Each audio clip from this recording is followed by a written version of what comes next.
पे, और आपकी बात को पूरी तरह से तरजीह दी जाएगी। और यहाँ खुल के आप बोल सकते हैं। हमने कहा समाज को जोड़ने वाली बात कही है, और समाज को तोड़ना नहीं है, समाज को जोड़ना है। ये अंतर्राष्ट्रीय मंच आप सभी का हार्दिक स्वागत करता है। जी, अगर आप कुछ कहना चाह रहे हैं तो आप बोल सकते हैं, कह सकते हैं। तो मैं कहना चाह रहा हूँ, जो भी बोलना चाहूँ बोलिए, लेकिन ये है कि ध्यान रखिए कि बस मर्यादा बनी रहे। राइट। आप सभी का हार्दिक स्वागत है, आए मंच पे। दोस्तों, मैं कहना चाह रहा हूँ कि भारत के संविधान में समता का अधिकार दिया गया है। समता का अधिकार अनुच्छेद 14 से 18 तक आपको समता का अधिकार दिया गया, सबको समान अधिकार दिया। कोई ऊंचा नहीं है संविधान की दृष्टि में, कोई नीचा नहीं है, किसी के अधिकार का कोई हनन नहीं करेगा। ये भारत के संविधान में स्पष्ट लिखा हुआ है, आप पढ़ सकते हैं, टीवी स्क्रीन पर देख सकते हैं।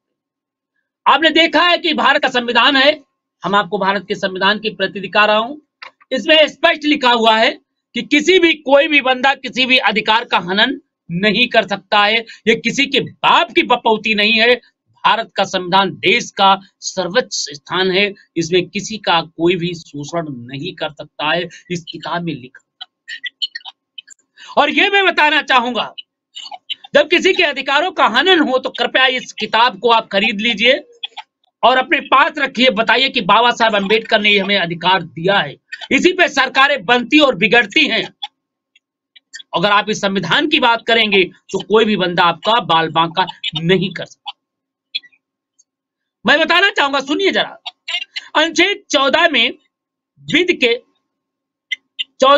के समता राज्य, भारत के राज्य क्षेत्र में किसी भी व्यक्ति के साथ विधि या सच समझ समता या विधियों का सम्मान संरक्षण से वंचित नहीं करे।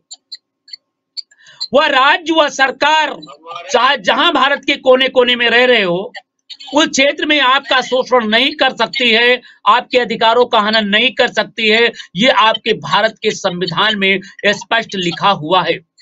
और अगर कोई करता है हमारे अशोक कुमार जी ने लिखा है, आजमगढ़ से है, इस सरकार में कहां आप समाज को जोड़ पाएंगे। लेकिन संविधान से बड़ी कोई सरकार नहीं हो सकती कभी। संविधान की बात कर रहे हैं, आर्टिकल 19 में हमें बोलने का अधिकार है, बशर्ते हम अपनी वाजिब बातों को रख सकते हैं। देखिए, समाज में बोलने की बात भी करता है अंतर्राष्ट्रीय प्रेस परिषद, और सामाजिक न्याय दिलाने की बात कर रहा है। तो इससे हम लोग एक चीज है कि मर्यादा बनाए रखें, और बाकी सिद्धार्थ सर या आप सभी विद्वानों से यह अपेक्षा है। देखिए, मेरी बात सुनने का कष्ट करें हमारे साथी। देखिए, अशोक साहब ने बहुत अच्छा लिखा है कि इस सरकार में कहां आप समाज को जोड़ पाएंगे। मैं बताना चाहूंगा, सरकार भी संविधान से चलती है। और आपको अशोक साहब मैं बताना चाहूंगा, जरा गौर करिए। नौशाद त्यागी जी 28 जनवरी को आए थे विधानसभा के सामने 75 रथ यात्रा, संविधान और बाबा साहब अंबेडकर को लेकर के विशाल जनसभा की गई और रैली निकाली गई। पूरे लखनऊ में 75 रथ थे, चाहे पूछ लीजिए, हमारे साथ थे, और 4 पहिया वाहन थे, कम से कम 100 के क्रॉस हो गए। कोई रोक पाया? नहीं रोक पाया। हम संवैधानिक तरीके से काम करेंगे ना, हम अलीगल कोई काम नहीं करेंगे। हम जो बात करेंगे वो कहेंगे कि तुम्हारा मेरा अधिकार हनन नहीं कर सकते हो। और साफ साफ लिखा हुआ है, अगर कर रहा है तो आप कोई शोषण नहीं कर सकता। मैं यहां तक ही बताना चाहूंगा, प्रशासन नहीं रोक पाया। और पूछिए, पूरा विधानसभा के सामने पुलिस फोर्स का कितना फोर्स रहा होगा। ये नौशाद त्यागी जी खुद बता रहे थे कि हम लोग गाड़ी में बैठ गए थे, मगर प्रशासन पैदल चल रहा था।